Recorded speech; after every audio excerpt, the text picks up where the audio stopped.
मित्रांनो नमस्कार. तर मीच आज अशा ठिकाणी आलो आहे जे तुम्हाला मी दाखवण्याचा प्रयत्न करणार आहे.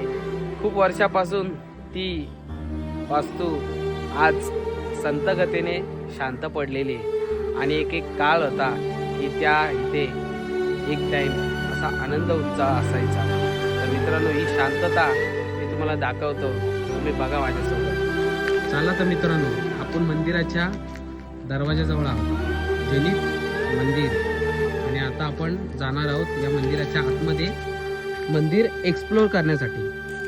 तर तुम्ही सोबत असाल तर मी तुम्हाला सर्व काही दाखवण्याचा प्रयत्न करेल.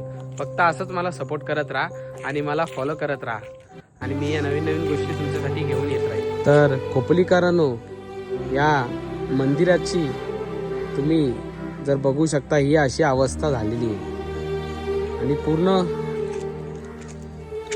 मार्बलमध्ये काम केलं होतं या मंदिराचं.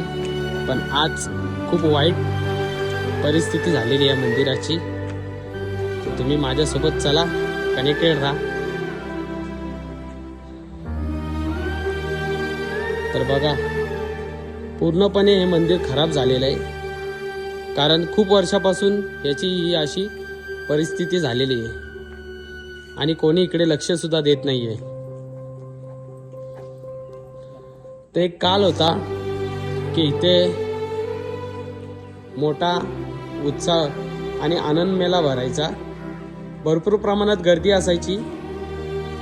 हे श्री विठ्ठल रुक्मिणीचं मंदिर होतं, ते सुद्धा आज बंद आहे.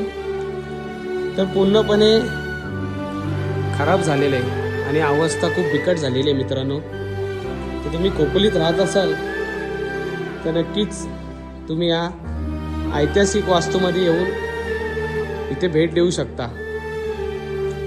तर इथे 5 मंदिर आहेत. ते पाचही मंदिरांना पूर्णपणे लॉक लावलं गेलेलं आहे. तर तुम्ही बघू शकता. पण तुम्हाला जर काय वाटतं या मंदिराबद्दल आणि तुम्हाला वाटत असेल हा मंदिर पूर्णपणे परत चालू झालं पाहिजे आणि याची डागडुजी झाली पाहिजे तर कमेंट करून सांगा. आणि तुम्हाला व्हिडिओ आवडला असेल तर भरपूर शेअर करा, लाईक करा. धन्यवाद.